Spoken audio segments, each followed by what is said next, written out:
What's up guys, welcome back to my channel. Today we've got another double feature review. Both of these were very good and I really can't wait to talk about them with you guys. Like last time, I'll leave a timestamp whenever the next review starts. Twisters, oh my god. Twisters will be up first. If you're here for the new indie horror film Oddity, that review will come after. I'll leave the timestamp for it in the description if you're only interested in that one. That all being said, let's get into Twisters. Twisters is a 2024 American disaster film directed by Lee Isaac Chung from a screenplay by Mark L. Smith based on a story by Joseph Kosinski, serving as a standalone sequel to Twister that came out in 1996, starring Helen Hunt and Bill Paxton. This film stars Daisy Edgar Jones, Glenn Powell, Anthony Ramos, Brandon Pereira, Maura Tierney, and Sasha Lane. Its story follows a group of storm chasers who attempt to launch barrels of sodium polyacrylate solution into a tornado with the goal of reducing its intensity. This movie was so much fun. This is the type of movie that I would think of whenever you think of a summer movie. You immediately get thrown into the action with a really strong start to the movie.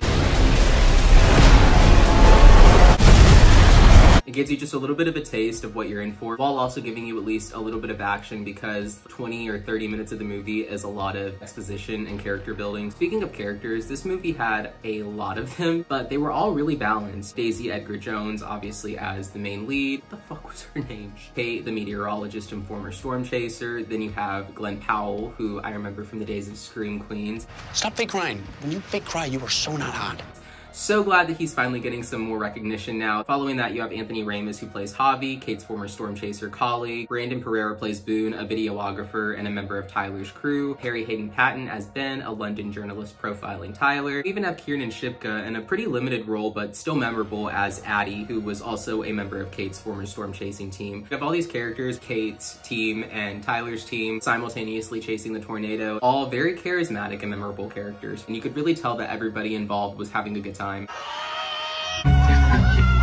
up on aisle everywhere! Okay. And the second the movie starts, throughout the entirety of it, there's just this fun energy that never really lets up. Not gonna lie, I'm actually really kicking myself for not seeing this one in IMAX or 4DX. The cinematography was gorgeous. The wide open shots of Oklahoma with the clouds and tornado in the distance were mesmerizing at times. The small town shot of the tornado in the distance was beautiful and perfectly captured the essence of the movie. CGI is obviously present throughout the film and can kind of sorta look a little wonky, but for the most part, it worked well with the practical effects. The sequences with the tornadoes are very thrilling and over the top, and honestly, what made the movie worth watching. The story was very thin, but in a movie like this, it's barely noticeable as a negative, since the spectacle of the tornadoes and destruction have your attention throughout the film. The pacing can also be somewhat slow, but it is necessary to get the film to the final act. Loved that the final act took place in a movie theater. It felt immersive somewhat, and would have been way more immersive had I seen it in 4DX. Once again, total missed opportunity. As far as the movie's climax goes, it's somewhat predictable, but in the end, it ended the movie on a high note, which is exactly what you want from a fun summer blockbuster that everyone in the family can go to. It balances humor. Not all the jokes land, but it's very cute humor. And like I said, has a very fun atmosphere throughout the entire film, minus a few emotional moments which are necessary to the story. Luckily, this movie has a very nice blend of it, mainly thrilling action and tornadoes, which is what you're here for. As far as rating goes, I would give Twisters a 9 out of 10. Perfect summer blockbuster. If you haven't seen it in theaters yet, check it out before it's gone. Speaking of theaters, if there's any movie that I think you should watch in theaters this year, it's Oddity. And it is so sad to me that this movie not only had one showtime in one theater in our area, when we got there, there was nobody. What's up, guys? What's up, guys? My boyfriend and I are here watching Oddity, and if you take a look around, nobody's in here. Now, it was a Monday night whenever we went, so that could have factored in a little bit to no one going and watching it. But earlier last week on Friday, and even during the weekend, I had considered going to watch it. When I did look them up, there was only one showtime available. Nobody had bought a ticket. So to get into it, Oddity is a 2024 paranormal horror film written and directed by Damian McCarthy, The film centers on a blind medium and hero shopmaker who was still grieving the death of her twin sister a year prior. A wooden mannequin from her cabinet of curiosities becomes crucial to her quest to uncover the truth about her sister's murder. It premiered at South by Southwest on March 8th of 2024, where it actually won the Audience Award in the Midnighter section of the festival. This may be one of the best horror movies I've ever seen fly so far under the radar. The cast consists of Willem Lee as Ted Timmis, Carolyn Bracken playing two roles as Danny and her twin sister Darcy, Tad Murphy as Olin Bull, and Caroline Menton as Yana. The movie was very low-key. It was also a low-budget indie movie too. However, they did make great use of the resources that they had available to them. Although it can be a bit dark sometimes, it doesn't really affect the movie too much. Beyond that, the movie is shot very nicely. The movie itself does a great job of blending supernatural and psychological horror elements together. It's very unpredictable, eerie, and atmospheric. The film goes back and forth on making it seem like the events are supernatural and non-supernatural, so it kind of just leaves you on edge with that for a good portion of the movie. The film builds the mystery up effectively by keeping the full opening's events nearly hidden until the end. What? Just open the door. There's someone in there with you.